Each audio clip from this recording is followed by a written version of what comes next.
Now you are ready to begin installing your fence. Determine the location of your first hole, mark the spot, pull the string out of the way, and drill. If you are using a 7'6" post, make your hole 2.5 to 3 feet deep. For a 9'6" post, make your hole 3.5 to 4 feet deep. Once you are done drilling the hole to the proper depth, tamp the bottom of the hole to give yourself a firm base for your post while the concrete is setting. Release the string so it is back in its proper position. Place the first post in the hole. Using a torpedo level, plumb the post in all directions and slightly touching but not moving the string. Once you are plumb and in line, pour in some water and the bag of concrete. Be careful not to move the post around during this process. The concrete should be between 4 and 6 inches from the top of the hole. Add more water if needed and cover with dirt. The amount of water that you will need is determined by the moisture content of your soil. The drier the soil, the more water you should use. Pack the dirt with your foot, double check the plumb, and adjust if necessary. At this point, we are not terribly concerned about the height of the post. We will demonstrate later in this DVD how to obtain the uniformed and beautiful top rail. If it is at least tall enough for your desired top rail height, your installation will be fine. Now we move on to the rails.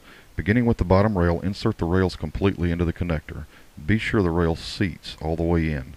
Let the other end of the rail rest on the ground and then tighten the screws on the rails only. You will tighten the post screws later in your installation.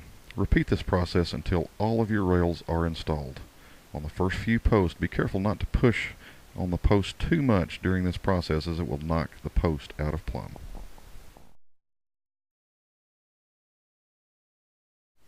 Once your rails are installed, you can now move to the next post.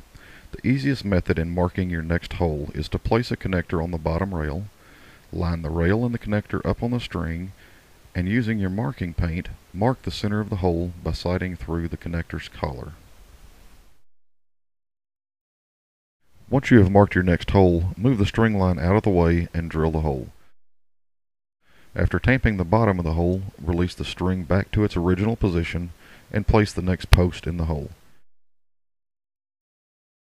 Insert the rails from the previous post completely into the connectors and tighten the screws onto the rails. Again, be sure the rails seat completely into the connectors. Use your torpedo level and plumb all sides. When your post is completely plumb and slightly touching the string, add water and concrete. Cover with dirt and pack down. Double check your plumb on this post and the post previous to the one you just installed to ensure nothing was knocked out of place. You are now ready to repeat this process for the remainder of the fence. With the exception of the fence post next to your gates, all posts and rails are installed using this method. As a reminder, we highly recommend you follow this procedure. Please do not make the mistake of installing all of your posts first, then come back and attempt to install your rails. Most times this will not work.